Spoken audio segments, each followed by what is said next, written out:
Awesome. All right. Well, g'day and welcome to an episode of the HSE, or another episode, I should say, of the HSEQ Leaders podcast. We have Michelle Farrugia here today with us. Michelle has been, well, you've been speaking to me, I guess, for the last few weeks, and I've wanted to have you jump on, and thanks a lot for taking up the offer. No, thanks very much, John. Very much appreciated. Well, Michelle, you've had an interesting background, and I guess we'll dive straight into it. I mean, give us the short story, if you will, of your career and how you've got to where you are at present.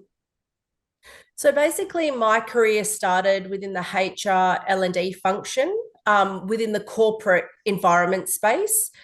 From there, I guess I showed a willingness to learn other business units. And that's where I stumbled across risk and compliance, started to do risk and compliance for the entire organization. It was there where I found, I guess, a strong curiosity as to where we deviate within organizations, why we deviate, but not only why, what can we actually do to improve and share that knowledge across the organization? So based on that, I actually went outside and got my Cert 4 in health and safety, then chose to work across numerous industries. So mining, construction, rail, hospitality and catering, oil and gas, just to get my hands across, or I guess my head across different types of risk and compliance activities within different industries. And here I am today, I guess 17 years later. I would like to call myself now, I guess, a well-developed safety professional. Well-rounded. Yeah. Well-rounded, yes, correct. I would say yes. And well, outside of being a well-rounded safety professional, who are you outside of wearing that hat? Most importantly, I'm a mum. Yeah. So my daughter is coming on to 2 years old. I'm a wife, I'm a daughter, I'm a sister. I love to be outside. Like, honestly, being outside wherever I can really gets my juices going. So being able to, I guess, be in touch with nature. So whether that's mowing my lawn, weeding, you would have never seen me do that 20 years ago, but being able to appreciate the outdoors, really. So walking my dog, I found just practicing mindfulness, it is so much easier when you actually cannot engage with technology, just getting out. I love being creative. So whether that's cooking in my kitchen, cooking for family and friends, socializing, really enjoy it. I'm very creative. So arts and crafts, painting, I draw, but I love coloring in. I love doing origami, Lego, anything where I can keep my hands busy and I can actually see something evolve from that really gets me going. Brilliant. Well, I'll have to talk to you more about Lego outside of this, but I guess how does that? I mean, do you get that crossover into your professional life to an extent, and that creativity piece? 100%. So I see that any project you get to embark on, whatever you do within your capacity, you get to be creative when you are dealing with people, because no two people have the same personality. So when you are thinking of, I guess, initiating a project and getting the ball rolling through that process, you get to be creative whilst you are, I guess, trying to define what is the scope of that project. And people always make that interesting. Yeah, well, it's in our line of business, people are always the unknown, right? So correct, that's right. the one you can't. They are the variable. Yeah, that's it. So you're now, as this well-rounded professional, and you know you've 17 years in industry and varying industries.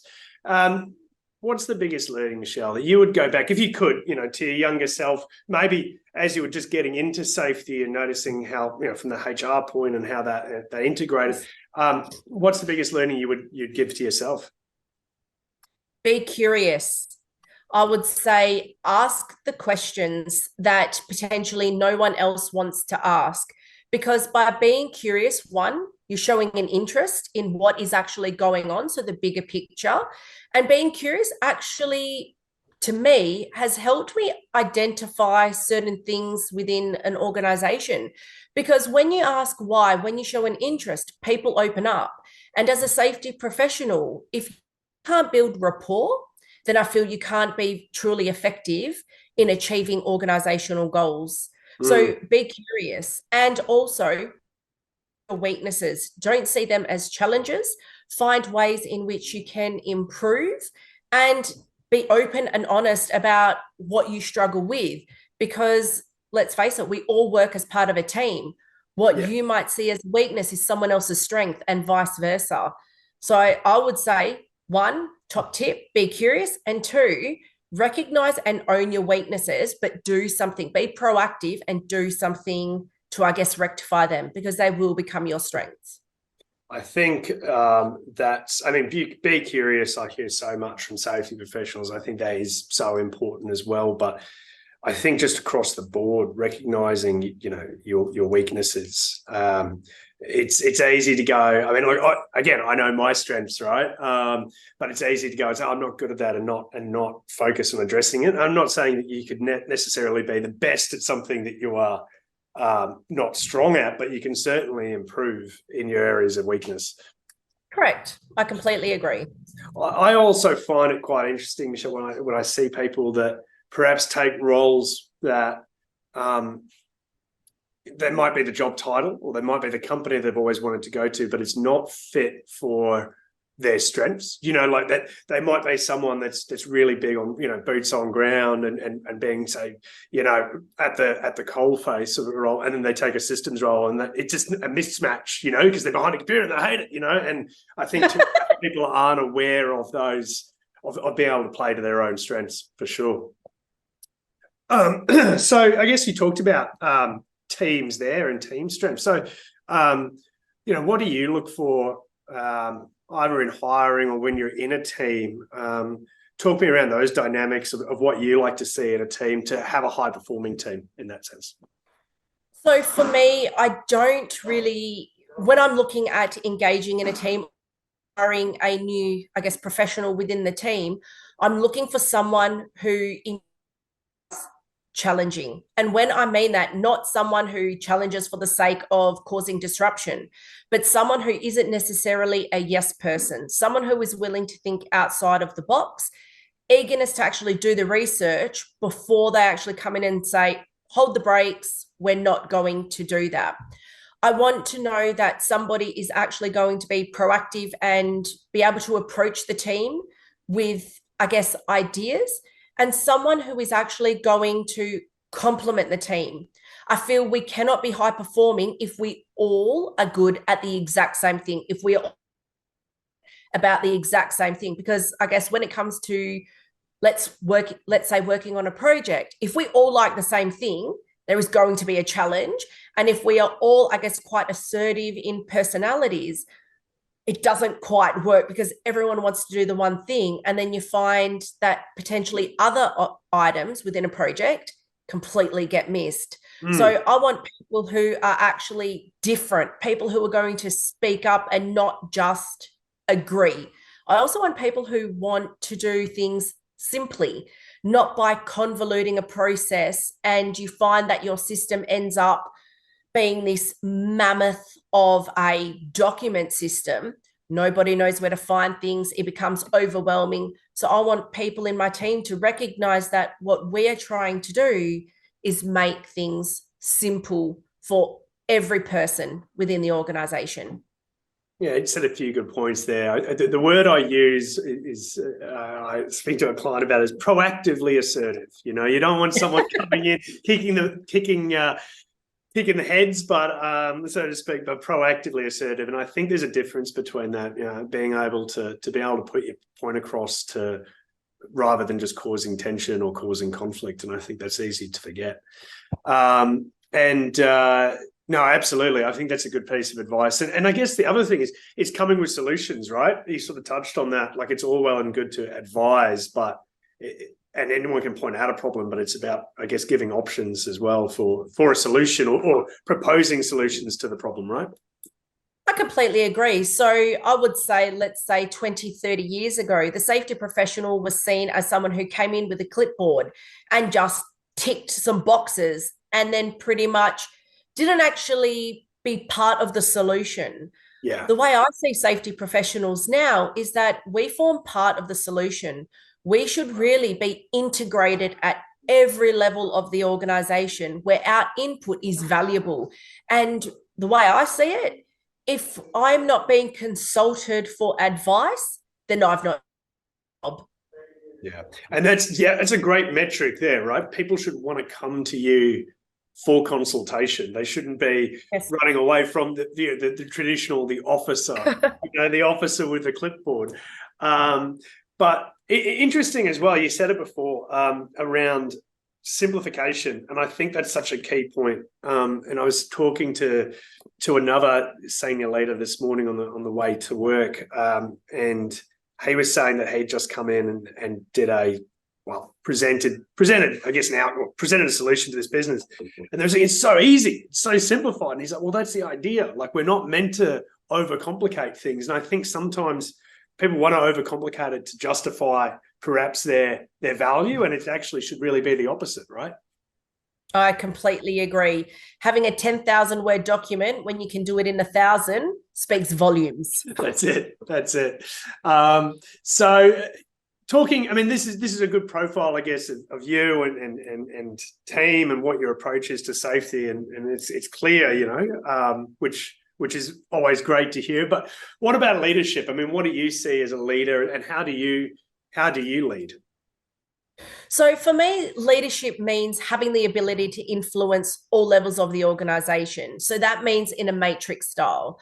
I feel you really need to understand business objectives first in order to achieve this. Because I feel if you don't actually understand what the business's objectives are, you can't actually align your team's objectives to what the organization wants as a whole. And you also do not have an opportunity to influence the organization in some of the trends that you're seeing or some of the hypotheses you wish to test. So I think we need to really insert ourselves within higher leadership so we get a voice in some of those objectives. And I guess the way I lead is how I wish to be respected. So within an organization, I lead purely by respect. I might hold a senior title. However, that is just a title. I understand that comes with additional responsibility, but I don't claim to have all the skills or all the knowledge. That is why I hire certain people within my team. We need to complement one another. Absolutely. Set a direction, but that direction needs to be supported by my team, because at the end of the day, I might be the one doing most of the data analysis or interpretation, and I need my team to actually go out and do the work and be the eyes on the ground. And if we are not in alignment, then we're just not going to meet our goals and be able to, be able to support the business the way the profession should be supporting the business.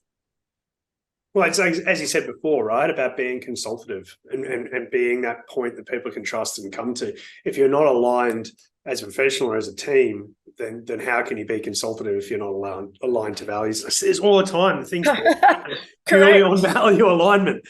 Yes. But you also mentioned influence. So talk me through what influencing is. I mean, this is obviously something you do on a daily basis, Michelle. So how do you influence in that sense for objectives and to see the outcomes that you want to reach? So for me, it starts off with just getting to know you, building that rapport. So not just finding out who you are professionally, but who are you outside of work? Because at the end of the day, we all have a story. We've all come in on a journey, both professionally and personally. If I can get to know you on a professional and personal basis, I feel that I have more ability to be able to influence you. And I guess I sit and watch. I don't necessarily, so say I've just started within an organization, I don't come in and just try and change things immediately. I'm a people watcher. I will observe from the background. I'll be taking notes. I'll be aligning myself with certain leaders. And by that, I will be able to know who are the key players, who are real influences within the organization, I will attempt to align myself with those individuals, because if they already have the ear of senior leaders who I'm trying to influence, then I have more power in getting to know those people, and they will have the ear of senior managers. So it's not about going straight to the senior leadership, trying to find out who are those key influences within the organization. And I feel you can only do that by observation in the beginning. Absolutely. I think that's sort of another thing as well. You know, you can be a change agent, you can make change, but Rome wasn't built in a day either. And I think there's often a haste to make change, but there is an evolution over revolution. And I think if you really want people on board, you need that evolution piece as well, right? And I think you need to back it up. So it can't just be, I used to do this at another organization because that's what I'm comfortable with. Does not necessarily work like that, because every culture within every organization is so different. You can't attempt to pick up a system from one place and just plop it into another because that was your comfort zone. The whole point of starting, I guess, a new position is learning to be uncomfortable, finding out where that organization is culturally and how do you fit in that. Because potentially you're both trying to learn who one another is about. And that does not come in the first 30 days. It doesn't. Michelle, we speak to so many people, and there's always very rarely do I see someone just fit in 100%. There's always that forming, storming, norming component of any role and joining any team. And look, it can always be made better through a good onboarding process, but it is also whoever starts a role has to realize that, as I said, Rome's not built in a day, and there is that period of settling in. And I think that's a very good or astute piece of advice. But on that note, we talked about evolution. Where do you see the safety profession evolving to in the future? Because we've come a long way from the clipboard officer, as you mentioned. Yes. Oh, sorry. Have I lost the screen here? Whoops. No, I've got you. I've got you. Oh, okay. I just went funny for a sec. So to answer your question, for me, I think it's applying a human factors lens to risk management. We touch on it generally as a profession, but I feel that we don't really place too much focus on it. The aviation industry, the defense industries, for example, really do human factors quite well. I guess they've had no choice. They've had significant incidents. So they've learned through those catastrophes or those fatalities. I guess with the rise of machines and automation in the workplace, more understanding needs to be, I guess, among the profession to ensure that and I go back to the word influence, that we influence, or we have the capacity to influence, particularly at the design phase. So going back to what I've said in almost every one of my pieces, we need to build rapport. Because if we don't build rapport, if people aren't seeing us as value adds to the business, to support function that legally they need to have to make compliance, I want to be seen as a support function. So I want someone at the design phase to go, hey, we're actually doing this within the organization. Let's have a look at it from a risk safety perspective. And I feel we need to start to look at human factors, because automation will take over, whether we like it or not. Think about in the early 1900s when we started with the factories. We automated those. We learned a lot. I think technology is moving a lot faster than what it did over 100 years ago, and we are going to get left behind. Absolutely. Well, it's like what we sort of began with, right? I mean, the pace is a lot more, and humans are the one thing that is unpredictable in that sense, right? Well, typically. Well, yes, correct. Well, because the human designs the machine, right? Yeah. So if we don't really understand what we have designed, well, then it's going to be quite challenging. Let's say that. And I think you're right. I think honestly that is the forefront, certainly an area. I mean, I'd say, I've been recruiting this now 5 years in safety, and I don't think, when I started in this space, many people outside of aviation were talking about human factors, really. I mean, a little bit in the oil and gas space, but it's certainly become more and more prevalent. And that's what you need, right? That groundswell to build. And certainly as a profession from a senior level down then. 100%. Well, Michelle, thank you so much for jumping on. Thanks very much, John. And it was actually me messing you around with multiple different times. So thank you. Oh, good. We have to be flexible as a profession, right? Well, thank you for being accepting of me. Michelle, thank you so much for coming on. As I said, we'll leave a link to your LinkedIn in the show notes. But it's I'm sure there's a lot of people that want to hear about your achievements as well. So thank you, and thank you for jumping on today. Perfect. Thank you very much, John. Have a great day.